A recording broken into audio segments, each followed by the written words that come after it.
Welcome back to more Mill Talk. I'll be your AI host today, and we'll be trying a new single-host format. In today's episode, where we're exploring the evolution of Israel Defense Forces, IDF urban combat tactics and techniques between 2000 and 2025. Over this 25-year period, the IDF underwent a profound shift, from conventional warfare to dense urban combat against irregular forces embedded within civilian populations. This transformation, shaped by real combat experience, led to uniquely Israeli tactics, new training regimes, and a cutting-edge blend of technology, intelligence, and institutional reform. From the alleyways of Nablus to the bombed-out districts of Gaza, the IDF reshaped the way militaries think about urban warfare, forging what many consider the world's most battle-tested and technologically advanced urban warfare doctrine. Let's begin with how the IDF's doctrine evolved over these 2.5 decades. The Second Intifada, from 2000 to 2005, marked the starting point of this doctrinal change. At first, the IDF relied heavily on improvisation, patrolling hostile neighborhoods with light infantry, often under fire from rooftops and alleyways. But everything changed during Operation Defensive Shield in 2002. The campaign in places like Jenin and Nablus introduced the now-famous tactic of walking through walls, where infantry, led by engineers, bypassed exposed streets by breaching internal walls of residential structures. Championed by then-Brigade Commander Colonel Aviv Kochavi, this method allowed Israeli units to move from building to building with reduced exposure to IEDs, snipers, and ambushes. Eventually, it was formalized and embedded into standard operating procedures across IDF urban operations. In the mid-2000s, the IDF dove into innovative doctrinal frameworks like Systemic Operational Design (SOD) and Effects-Based Operations (EBO), which emphasized psychological and cognitive disruption over traditional territorial control. However, when the 2006 Second Lebanon War broke out, these untested theories faltered. The IDF's over-reliance on standoff air power without adequate integration of ground maneuver led to slow and costly operations. Hezbollah's use of fortified villages, anti-tank ambushes, and prepared fighting positions demonstrated the need for a return to combined arms ground capability. The Winograd Commission and internal after-action reviews highlighted the IDF's deficiencies and became the catalyst for reform. Post-2006, the IDF recommitted to combined arms principles, the effective integration of infantry, armor, artillery, engineers, and air power at tactical levels. The hybrid threat model, in which adversaries like Hezbollah and Hamas blended guerrilla tactics with conventional firepower and static defenses, became the new planning baseline. Doctrinal updates focused on simultaneous non-linear operations, where multiple tactical thrusts, supported by real-time intelligence, were conducted in parallel to overwhelm and fragment enemy defenses. The IDF also refined its approach to operational tempo and precision, incorporating lessons on synchronizing firepower and maneuver in dense, built-up terrain. Under the Momentum Plan, launched in 2020 by Chief of Staff Aviv Kochavi, speed, firepower, and digital integration became top priorities. Battalion-level units were empowered with autonomous strike authority and access to precision fires. Intelligence fusion platforms enabled these units to operate independently within broader operational frameworks. Speed of action and the ability to degrade enemy infrastructure within urban centers became central to the new Israeli approach. Central to this plan was the use of multi-domain formations, rapid targeting cycles, and integrated logistics to support prolonged operations in confined and hostile cityscapes. To train for this kind of warfare, the IDF knew it needed realistic environments. By 2005, the Urban Warfare Training Center at Tselem was fully operational. Built in the Negev desert, this sprawling facility resembled an Arab urban center, complete with multi-story buildings, alley networks, marketplaces, and mosques. It enabled brigade-level formations to rehearse clearing operations, combined arms synchronization, and vertical maneuver, from seizing rooftops to clearing stairwells. Over time, the center incorporated updated threat scenarios, including enemy use of underground tunnel networks, rooftop ambush positions, and booby-trapped civilian sites. After the 2006 war, 80% of IDF training shifted to high-intensity and hybrid warfare scenarios, particularly urban combat. Joint training between infantry, armor, engineers, and the Air Force became routine. Tactical air controllers were integrated into infantry companies. Combat engineers received updated breaching kits, including hydraulic tools, small demolitions, and electronic detection gear for IEDs. Specialist schools, like Bahad 8 Lotar, expanded their curriculum to include conventional infantry units. The elite Yahalom Combat Engineering Unit developed specialized tunnel warfare teams. These soldiers were trained to fight underground, using seismic sensors, fiber optic probes, and remote-controlled robots to explore, map, and demolish subterranean routes. These teams also received respiratory gear and tunnel-specific communication systems. Under the Momentum Plan, simulation centers were constructed to replicate the crowded conditions of Gazan refugee camps and fortified Lebanese villages, allowing units to rehearse complex entry and clearing procedures in hyper-realistic conditions. These included sensory overload conditions, low visibility, and asymmetric enemy tactics.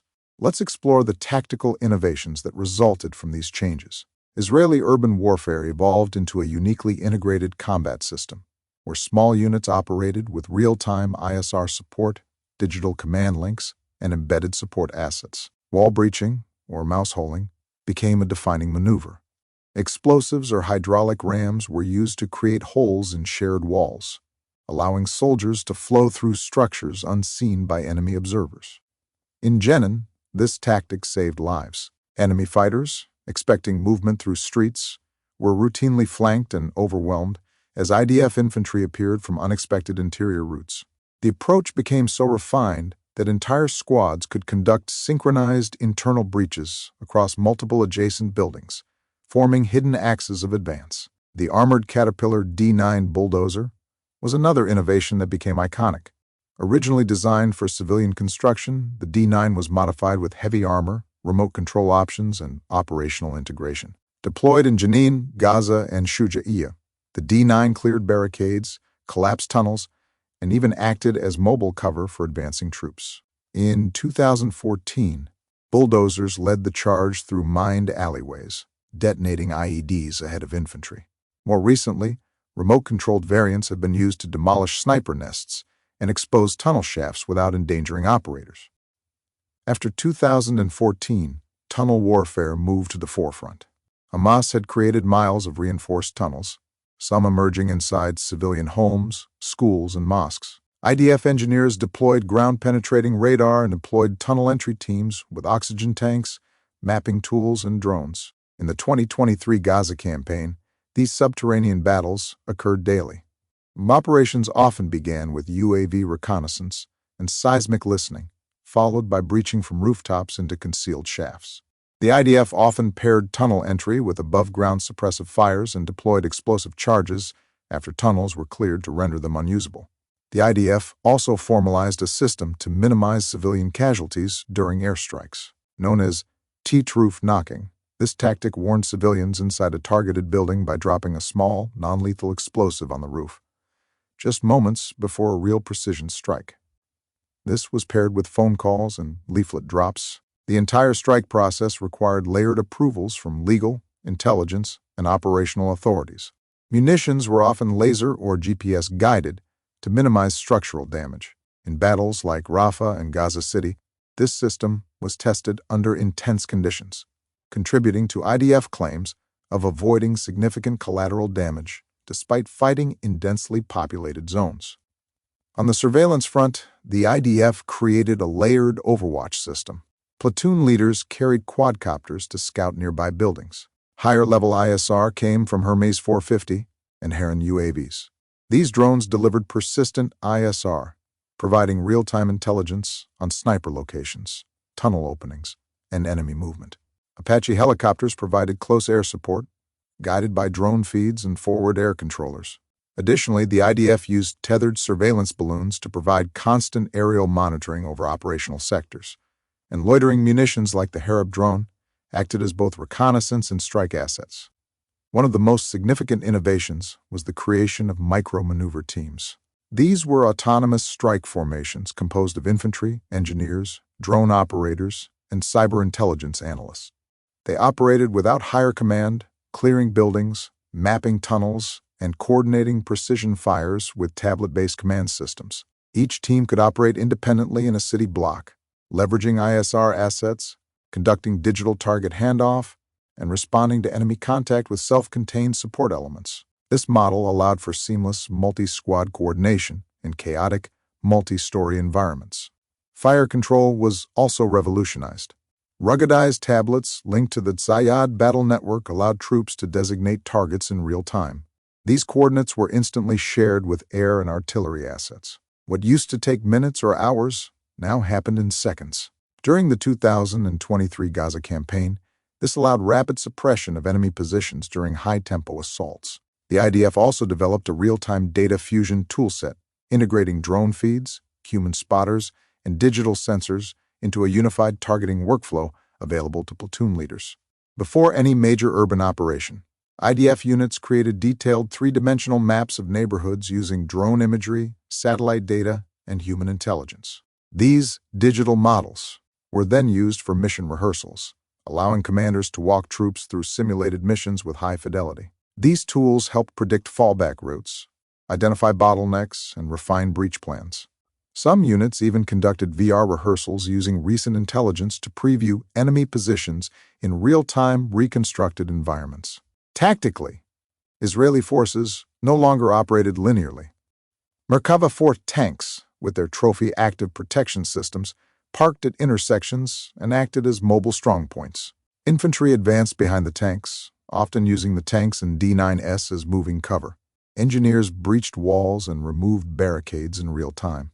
Snipers occupied rooftops, balconies, and towers to provide overwatch. UAVs orbited overhead, feeding ISR data back to the Zayad network. All of this was managed via digital battle maps showing unit positions and hostile sightings. The result was a constantly updating tactical picture that enabled fluid coordination under fire. By 2023, in battles like Gaza City, this integration was total. Infantry, armor, snipers, UAVs, and engineers were connected in real time through the Zayad battle management system. Commanders tracked unit locations, enemy sightings, and the status of tunnel breaches, all from one screen. This digital fusion of fire and maneuver became the backbone of IDF urban operations, ensuring speed, situational awareness, and minimized risk. Technology played a pivotal role. In Operation Guardian of the Walls in 2021, the IDF used AI targeting platforms, Alchemist and Gospel, to synthesize SIGINT, imagery, and human data. These platforms rapidly generated target lists, optimizing munition loadouts and strike timing. This marked the first large-scale combat application of AI in modern conflict. These AI platforms were used not only for kinetic targeting, but also to assess battle damage and recommend alternative strike packages based on updated intel. Ground robotics became standard. Jaguar UGVs patrolled perimeters and delivered suppressive fire. Tracked robots explored tunnels, delivered explosives, and inserted sensors. In 2023, the IDF deployed robotic bulldozers in support of urban clearing operations. Swarming drone units provided ISR and, in some cases, delivered kinetic payloads. These platforms enabled IDF units to operate in environments contaminated with gas, prone to collapse, or too dangerous for human entry. The Zayad digital ecosystem linked these systems together. Ground troops, UAV operators, cyber analysts, and air support units all operated on a shared digital platform. Junior leaders on the ground had direct access to live drone feeds, enabling autonomous decision-making. This environment fostered adaptive tactics and minimized latency between threat detection and engagement. By 2024, IDF training had expanded to include AI-assisted mission rehearsal. Urban environments were rendered virtually, allowing units to plan and rehearse real-world missions before stepping into the field. Soldiers could preview routes, simulate contact with enemy forces, and rehearse breach sequences using augmented intelligence overlays. Organizationally, reforms kept pace. In 2019, the IDF created Unit 888, or the Ghost Unit, a fully multi-domain task force. It merged infantry, armor, engineers, drone teams, and intel officers into a single tactical unit. A tunnel warfare brigade was created within the engineering corps. The 99th Oz Division brought elite infantry together with high-end ISR and cyber assets tailored for Gaza and southern Lebanon. These formations were capable of executing deep penetration urban operations with minimal higher echelon oversight. Legal advisors and information officers were embedded in every major command post to ensure strikes met international law and that strategic messaging aligned with operational reality. The integration of operational ethics with tactical planning became a defining feature of the IDF's 21st century approach to urban warfare. Let's conclude with some key takeaways from the IDF's urban warfare campaigns. Operation Defensive Shield in 2002 marked the debut of room clearing via internal breaches and bulldozer-led movement. It defined the IDF's baseline for 21st century urban operations. The 2006 Lebanon War exposed doctrinal flaws. The IDF lacked effective ground integration and was overconfident in air power. The result was a wake-up call and the impetus for major reform. Operation Cast Lead 2008-2009 saw the IDF apply phased combined arms tactics and implement legal oversight and targeting. UAV Overwatch became central to maneuver planning. Operation Protective Edge 2014 ushered in tunnel warfare as a core priority. Engineers destroyed over 30 tunnels. Trophy APS proved the continued utility of armored platforms. During Operation Guardian of the Walls 2021, standoff warfare reached its apex. AI-enabled precision strikes were conducted with little to no ground presence. Operation Iron Swords 2023-2025 brought it all together. Urban warfare became multi-domain, AI-fused, and robotic-enhanced. Ghost Unit led many of the breakthroughs. Still, minimizing civilian harm in the face of dense environments and enemy use of human shields remained a persistent challenge. In the end, the IDF's 25-year transformation created a doctrine marked by speed, precision, real-time integration, legal oversight, and adaptation. From the alleys of Jenin to the underground battles of Gaza, it became one of the most sophisticated urban warfare models in the world.